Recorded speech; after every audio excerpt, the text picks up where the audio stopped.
Hi friends, നമുക്കിന്ന് പച്ചപ്പാണിൻ്റെ സന്തോഷത്തിലൂടെ കൊച്ചു വർത്തമാനങ്ങളിലേക്ക് കിടക്കാം. മറ്റൊന്നുമല്ല, നമ്മൾ ഒരുപാട് അറിവുകൾ സമ്പാദിച്ചു കഴിഞ്ഞു.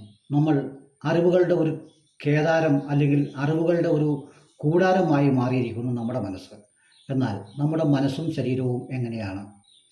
ഇത്രമാത്രം അറിവുകൾ നമുക്ക് ലഭിച്ചു കഴിഞ്ഞപ്പോൾ നാം എങ്ങനെയാണ് ആവേണ്ടത്, ഇപ്പോൾ എങ്ങനെയാണ് ആയിട്ടുള്ളത് എന്നുള്ളതാണ് നമ്മൾ വെറുതെ ഒന്ന് ചർച്ച ചെയ്തു പോകുന്നത്.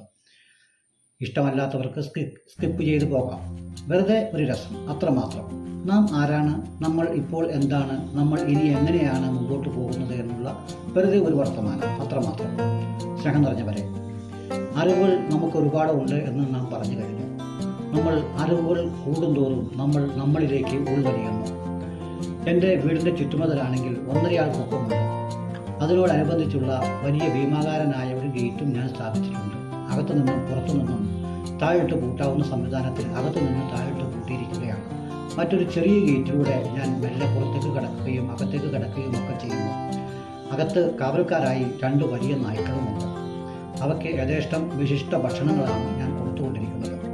അങ്ങനെ പൂമുഖപ്പടിയിൽ വലിയൊരു ദൈവചിഹ്നമുള്ള താഴിട്ട് പൂട്ടിയ വാതിലാണ് എൻ്റെ പൂമുഖവാതിൽ.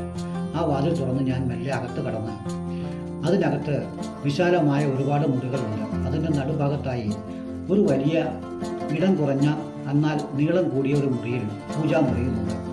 ഒരുപാട് ദൈവങ്ങളെ ഞാൻ അവിടെ പ്രതിഷ്ഠിച്ചിട്ടുണ്ട്.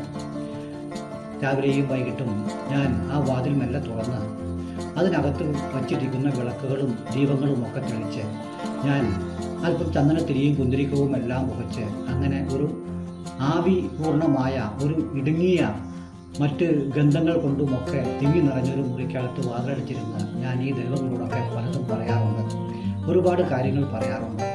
എൻ്റെ കാര്യവും എൻ്റെ ഭാര്യയുടെ കാര്യവും എൻ്റെ മക്കളുടെ കാര്യവും ഒക്കെ പറഞ്ഞ് ഞാൻ എൻ്റെ കാവലാളായി ആ ദൈവത്തെ ചുമതലപ്പെടുത്തി അതിന് വേണ്ടുന്ന വഴിപാടുകളൊക്കെ ചെയ്ത് അത്യാവശ്യം പൈസയും ഒക്കെ അവിടെ അർപ്പിച്ച് എൻ്റെ ഭാണ്ഡപ്പെട്ടിയുമൊക്കെ അവൻ്റെ പിന്നിൽ ഒളിപ്പിച്ച് എൻ്റെ സമ്പാദ്യങ്ങളൊക്കെ കൂട്ടിവെച്ച് ഞാൻ മെല്ലെ രാവിലെ പടി ഇറങ്ങുമ്പോൾ പറയും, എൻ്റെ എല്ലാ വസ്തുവകകളും നോക്കിക്കൊള്ളണം.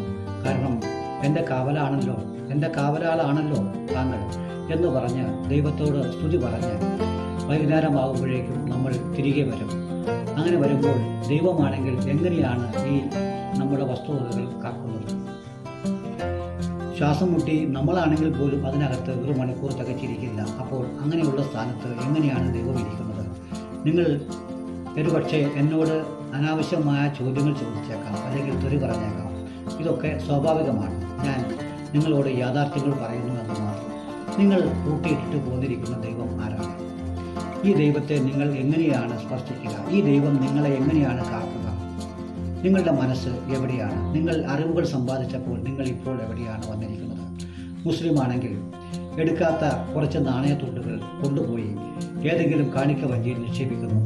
ക്രിസ്ത്യാനി ആണെങ്കിൽ ചെവിയിൽ പോലും ഇടാൻ പാകത്തിന് വലിപ്പമുള്ള മെഴുകുതിരി 2 എണ്ണം വാങ്ങി അത് ആ കുരിശിൻ്റെ താഴത്തോ അല്ലെങ്കിൽ കാണിക്ക വഞ്ചിയുടെ മുമ്പിലോ കത്തിച്ചു വെച്ചിട്ട് പോരുന്നു. ഹിന്ദുക്കളാണെങ്കിൽ കാറിയ എണ്ണ പ്രത്യേകം ഇന്ന് മാർക്കറ്റിൽ ലഭ്യമാണ്. അത് ഒരു കുപ്പി വാങ്ങി ഏറ്റവും വില കുറഞ്ഞ എണ്ണയാണ് കാറിയ എണ്ണ എന്ന് പറയുന്നത്. കാരണം കേടായ എണ്ണകളും മറ്റെല്ലാ വേസ്റ്റായ എണ്ണകളും ചേർത്ത് കാറിയ എണ്ണ ദൈവത്തിന് വേണ്ടി മാത്രമായി ഇന്ന് മാർക്കറ്റിൽ കിട്ടും.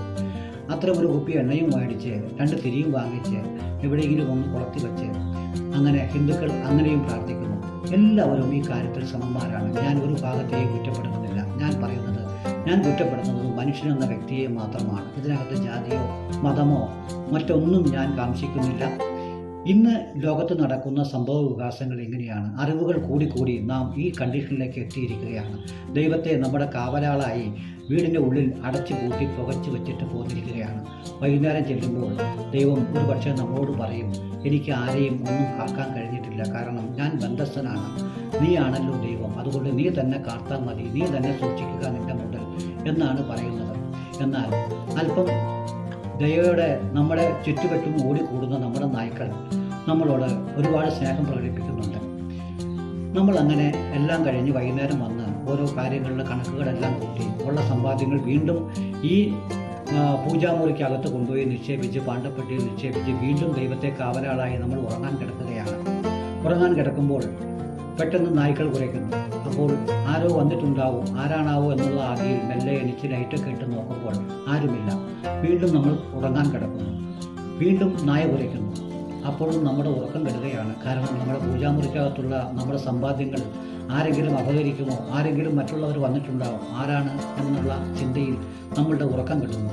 അങ്ങനെ ഉറങ്ങാൻ പോലും കഴിയാതെ വീണ്ടും നമ്മൾ ഉണർന്നെണീറ്റ് ഓരോ ദിനചര്യകളായി പോയി സമ്പാദ്യങ്ങൾ ഇങ്ങനെ വാരിക്കൂട്ടുകയാണ്. നാം ഒരു കാര്യം ചിന്തിക്കുക. നാം എല്ലാവരും ഓരോ ഘട്ടത്തിലൂടെ വ്രതമനുഷ്ഠിക്കുന്നുണ്ട്, ആരാധനകൾ നടത്തുന്നുണ്ട്, അനുഷ്ഠാനങ്ങൾ നടത്തുന്നുണ്ട്, എല്ലാം ചെയ്യുന്നുണ്ട്. എന്നാൽ നിങ്ങൾ ചെയ്യുന്ന ആരാധനകൾ ആരാണ് കേൾക്കുന്നത്, ആരാണ് അനുഭവിക്കുന്നത്, അല്ലെങ്കിൽ ആരാണ് അതിൽ നിന്നും പ്രതികരണം കൊണ്ട് മാനസികമായി വളരുന്നത് എന്ന് നിങ്ങൾ ചിന്തിച്ചിട്ടുണ്ടോ? നിങ്ങൾ ഈ ദൈവത്തോട് പറഞ്ഞപ്പോൾ ആരാണ് കേട്ടത്? നിങ്ങൾ മെല്ലെയാണെങ്കിലും ഉച്ചത്തിലാണെങ്കിലും പറഞ്ഞപ്പോൾ കേട്ടത് നിങ്ങൾ തന്നെയാണ് എന്ന് നിങ്ങൾ ഇപ്പോഴും തിരിച്ചറിയുന്നില്ല.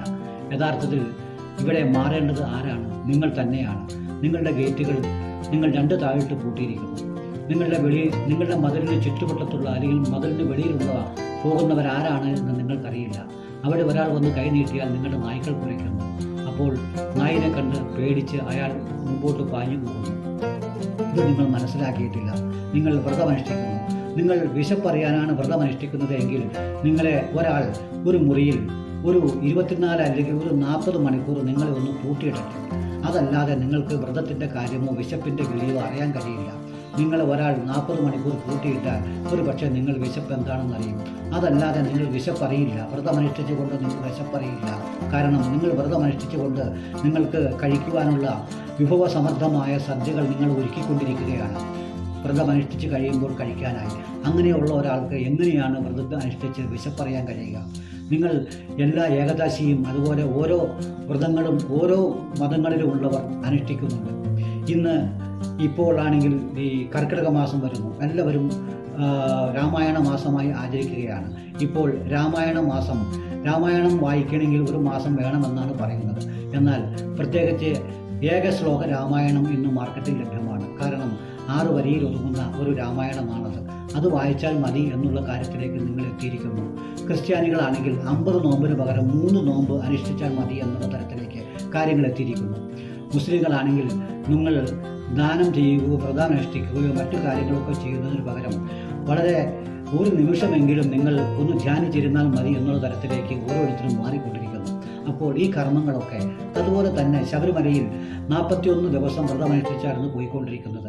മാലയിട്ട് വ്രതമനുഷ്ഠിച്ച് ബ്രഹ്മചാരിയായാണ് പോയിക്കൊണ്ടിരുന്നത് എങ്കിൽ ഇന്ന് തലേ ദിവസം മാലയിട്ട് കാലത്ത് പോയി വൈകുന്നേരം പാട്ടും പാടി 2 അടിച്ച് തിരികെ വരുന്ന അവസ്ഥയിലേക്ക് അതും മാറിയിരിക്കുന്നു. ഞാൻ ആരെയും പ്രത്യേകിച്ച് കുറ്റപ്പെടുത്തുന്നതല്ല. ഓരോ മതങ്ങളിലും ഓരോരുത്തരും ഓരോ മനുഷ്യർ ചെയ്തു പോകുന്ന ഒരവസ്ഥകളാണ് ഇന്ന് ഈ കണ്ടുകൊണ്ടിരിക്കുന്നതും ഞാൻ പറയുന്നതും നിങ്ങൾ കേട്ടുകൊണ്ടിരിക്കുന്നതും. സ്നേഹം നിറഞ്ഞവരെ, ഞാൻ ആരെയും മുറിവേൽപ്പിക്കാനോ അല്ലെങ്കിൽ വ്രണപ്പെടുത്താനോ വികാരം കൊള്ളിക്കാനോ പറഞ്ഞതല്ല. നമ്മൾ ആരാണ്? നമ്മൾ ഒരു നിമിഷം നമ്മൾ ആരാണ് എന്ന് ചിന്തിച്ചാൽ നമുക്ക് ഇതിൻ്റെയൊക്കെ പൊരുൾ മനസ്സിലാവും. നിങ്ങളുടെ കൈകാലുകൾ അല്ലെങ്കിൽ നിങ്ങളുടെ ഒരു കാൽ മടക്കി വെച്ച് ഒന്ന് കെട്ടിവെച്ച് ഒരു ചങ്ങലയിട്ട് പൂട്ടിയിട്ട് നിങ്ങളുടെ കയ്യിൽ ഒരു വടി തന്നാൽ നിങ്ങൾ എത്ര നേരം ഒറ്റക്കാലിൽ നടക്കും? നിങ്ങൾക്ക് ഒറ്റക്കാലിൽ നടക്കുമ്പോഴാണ് കാലില്ലാത്തവൻ്റെ ബുദ്ധിമുട്ട് നിങ്ങൾക്ക് മനസ്സിലാവുകയുള്ളൂ, അല്ലെങ്കിൽ കൈയില്ലാത്തവൻ്റെ ബുദ്ധിമുട്ട് നിങ്ങൾക്ക് മനസ്സിലാവുകയുള്ളൂ. നിങ്ങളുടെ കണ്ണുകൾ ആരെങ്കിലും നിങ്ങളുടെ കൈകൾ പുറകോട്ട് കെട്ടി കണ്ണുകൾ പൂട്ടിക്കെട്ടി ഒരു തോർത്തിട്ട് കെട്ടിയിട്ട് നിങ്ങളെ അഴിച്ചുവിട്ടാൽ നിങ്ങൾ എത്ര കാലം അന്ധകാരത്തിൽ നടക്കും? നിങ്ങൾക്ക് ഭീതി കൊണ്ട് നിങ്ങൾ അമ്മയെന്ന് വിളിച്ച് നിലവിളിക്കുമെന്നുള്ള കാര്യം ഉറപ്പാണ്.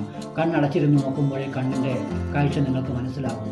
അതല്ലാതെ മറ്റുള്ളവൻ്റെ ഇല്ലായ്മകളും വല്ലായ്മകളും നിനക്ക് അറിയാൻ കഴിയില്ല. കാരണം നീ വിവരം കൊണ്ടും വിവേകം കൊണ്ടും നീ ദൈവമായി മാറിയിരിക്കുകയാണ് ഇപ്പോൾ. അതിനാൽ നീ നിൻ്റെ കണ്ണുകളെ തുറക്കുക, നീ നിൻ്റെ ചുറ്റുമതിലുകളെ തുറക്കുക, നീ നിൻ്റെ പൂട്ടുകൾ അഴിച്ചു മാറ്റുക.